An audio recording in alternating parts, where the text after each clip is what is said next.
Welcome to the deep dive. Have you ever truly stopped to consider the profound impact our words actually have, not hmm just, on a huge scale, but in our everyday lives, shaping how people see things, guiding decisions, even inspiring action? It's pretty remarkable, isn't it, how much influence really rests on how we communicate? Exactly. And today we're taking a deep dive into what our sources tell us about, well, speaking like a leader. Right. And here's the core idea that jumped out. Leadership isn't just about a fancy title like CEO or president. Not at all. It's really an influence you wield through your words, whether that's, in your family, in your community, or just making a point at work. And what's really key here, I think, is that this deep dive isn't about trying to be someone you're not. It's much more about unlocking the power that's already there, inside your voice, making sure those brilliant ideas you have don't just stay hidden because maybe you're unsure how to get them across effectively. I like that framing. So our mission today really is to cut through all the noise and give you a kind of focused path. Yeah, a shortcut almost. Right. To understanding the essential bits of leadership communication. We've pulled this from some really great insights, and yeah, we're ready to explore them. And the focus is definitely on practical, actionable steps, things you can actually do. Good. By the end of this, our goal is for you to walk away with clear tools you can use, like right away, to speak with more clarity, more confidence, and importantly, real authenticity. Okay, so let's ground this. Let's start with a story our sources mentioned about someone named Bilal. Ah, yes, Bilal's story is quite telling. So Bilal was apparently super smart, brilliant at his job, but in meetings, he'd often just stay silent. Mm-hmm. Hold back. Yeah. And when he did speak up, he'd kind of mumble, use a lot of O's and ums, spoke really softly. People literally couldn't hear him And sometimes. he felt that, right? Felt disrespected or overlooked? Totally. He said he felt his contributions just weren't valued. But then came this turning point. Someone told him, basically, it's not what you say, it's how you say it. That simple phrase can be powerful. It really was for him. They worked on just a few simple things, slowing down his speaking pace, making sure he spoke clearly, Yeah. choosing stronger words, making eye contact deliberately. Basic techniques, but effective. And the impact was almost immediate. Get Yeah. this. Just 6 months later, Bilal leads this key presentation, and his manager actually calls his delivery inspiring, Wow.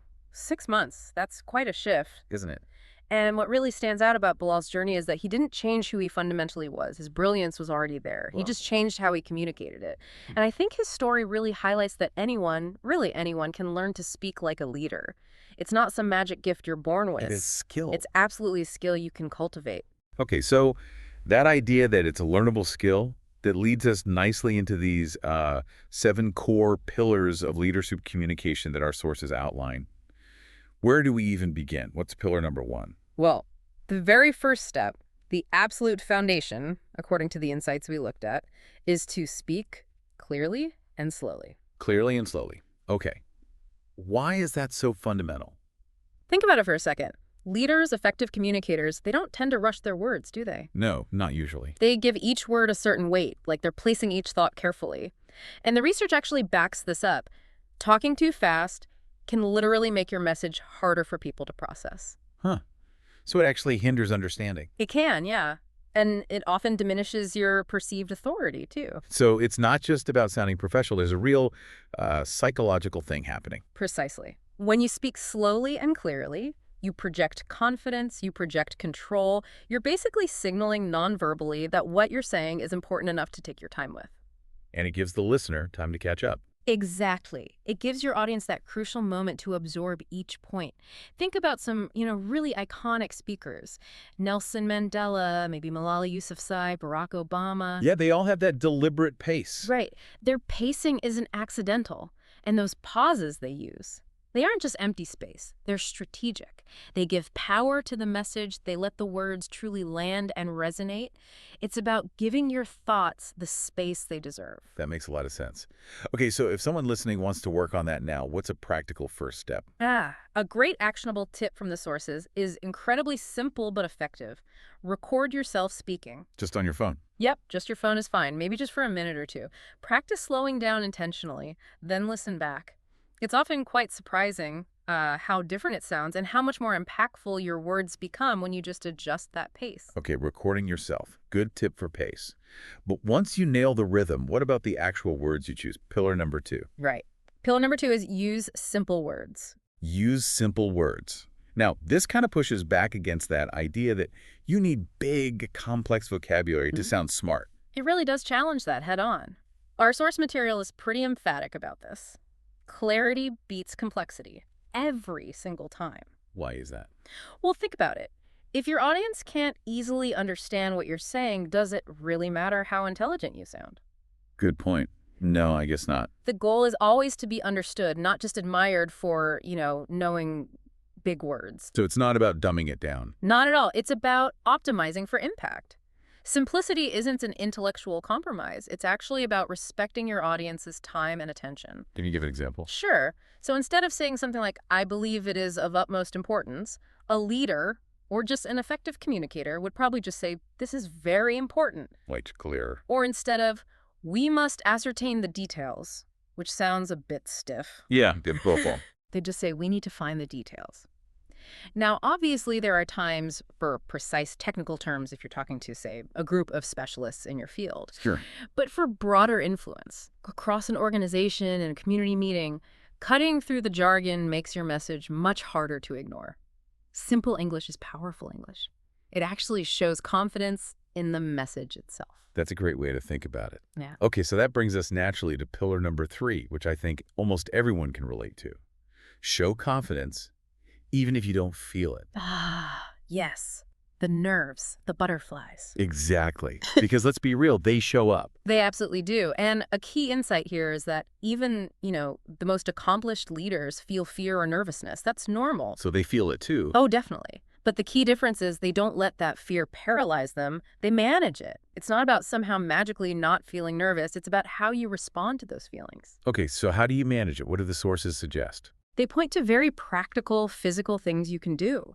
Standing tall, for instance, taking deep, slow breaths before you speak, making consistent eye contact with your audience. The physical stuff actually helps. Absolutely. There's a really strong mind-body connection here. When you act confident physically, it can genuinely influence how you feel internally.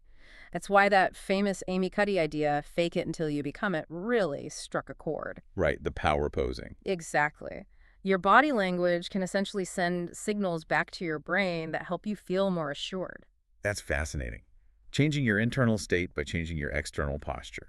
Okay, so we have clarity, simplicity, confidence. What's next for really connecting? That leads us straight into pillar number 4, tell stories. Ah, stories. We hear that phrase a lot. Facts tell, stories sell. Why are they so effective? Well, it taps into something really fundamental about how we're wired. There's actually neuroscience behind it. Interesting. Yeah, people remember personal examples, anecdotes, narratives far, far longer than they remember raw data or statistics. Stories engage more parts of our brain. They create empathy. So you kind of experience it with the speaker. Exactly. They allow your audience to experience the information emotionally, not just process it intellectually. Think about the example from our sources. You could say, statistics show 20% of kids go hungry. Okay, that's a fact. Right. Or you could say, let me tell you about Ali. He's 7 years old and he went to school without breakfast almost every day last week. Wow. Yeah, that hits differently. Immediately. Right. You feel the emotional impact. That's the power of a story. It creates connection, it builds shared understanding, and it makes abstract problems feel incredibly human and urgent. Okay, so stories create that human connection. And building on that, pillar number 5 is speak with emotion. Yes. Because leadership, influence, it's not a robotic process. It's fundamentally about making people feel something. Motivation, inspiration, urgency. These are feelings. So how do you do that authentically without sounding, I don't know, fake? It's about using your voice almost like a musical instrument. It has range. Let your voice rise naturally with excitement when you're talking about something you're genuinely passionate about. Yeah. And maybe slow down, lower your tone slightly when you need to convey seriousness or gravity. It's about matching your vocal delivery to the emotional content of your message. Letting the feeling come through your voice. Precisely. It allows your audience not just to understand what you're saying intellectually, but to feel the conviction or the concern behind it. Maya Angelou put it so perfectly, didn't she? What did she say? People will forget what you said, people will forget what you did, but people will never forget how you made them feel. That emotional resonance is what sticks. It's what often moves people to actually do something. That's such a powerful quote. Yeah. Wow. Okay, so we've covered clarity, confidence, stories, emotion. Mm-hmm. What about just being Yeah. you? Pillar number 6 is be authentic. Yes. And this one is so important, I think. It seems to tackle those common worries, right? Like, oh, I have an accent, or I don't sound like a perfect native speaker. Exactly. And the sources we looked at really push back against that insecurity. They strongly advocate for embracing your true self. The message is clear. Your story, your background, your voice is your strength. So your uniqueness is an asset, not a liability. Absolutely. Especially now, in a world that increasingly values diversity and different perspectives, your unique background, including your accent, isn't a barrier. It's Right. actually a powerful asset. How so? Well, an accent tells a story. It often conveys a depth of experience, maybe resilience, and frequently it means you've mastered more than one language, which is incredible. That's true. There's this great little anecdote about Sophia. She was in a meeting and apologized for her, quote, bad English. Oh, I hate when people feel they have to do that. Me too. Yeah. But her boss immediately stopped her and said something really empowering. He said her accent tells a story and pointed out it means she knows more than one language. And his words were, that's power. Wow, that's a great boss. Isn't it? Authenticity builds trust. People connect with genuine humanity, flaws and all, much more than they connect with some sort of polished perfection. That's a fantastic way to reframe that, Mhm. turning perceived weaknesses into strengths. Okay, and finally, the pillar that kind of holds it all together, pillar number 7 is practice, practice, practice. The essential ingredient. Because, yeah, nobody just wakes up being a phenomenal speaker, right? Absolutely not. And if you look at the habits of truly effective communicators, the ones we admire, they don't just show up and talk. They prepare.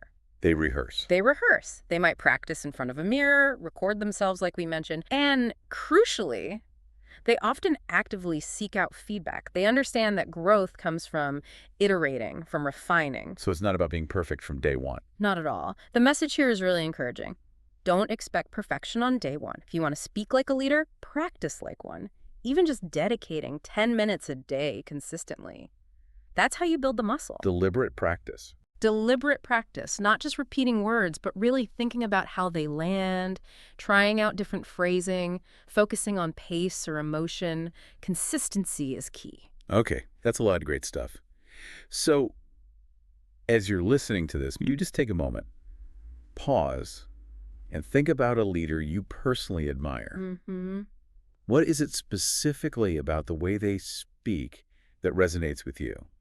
What can you maybe learn from them now that we've broken down these pillars? And remember, learning to speak like a leader isn't just about, impressing your boss or winning an argument. Right, it's bigger than that. It really is.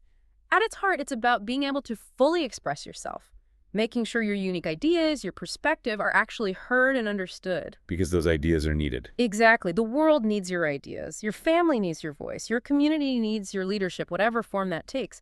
And just for you personally, you need that confidence that comes from knowing, hey, I can share my thoughts effectively. I can connect. I can inspire. I can lead. So let's quickly run through those 7 pillars again, just as key takeaways. Good idea. Okay, first, slow down, give your words weight. Second, use simple, clear language, cut through the jargon. Mm-hmm. Third, show confidence, even if you're nervous inside. Let your body language help you out. Fourth, tell stories. Connect on that human emotional level. Crucial. Fifth, speak with genuine emotion. Use your voice like an instrument. Sixth, be authentic. Your true self, your unique background, that's your superpower. Embrace it. And seventh, maybe most fundamentally, practice. Practice like a leader every single day, even if it's just for a few minutes. And remember, you don't need to aim for perfection. You just need to aim to be you, but with courage and with intention. I like that. Courage and intention. Yeah.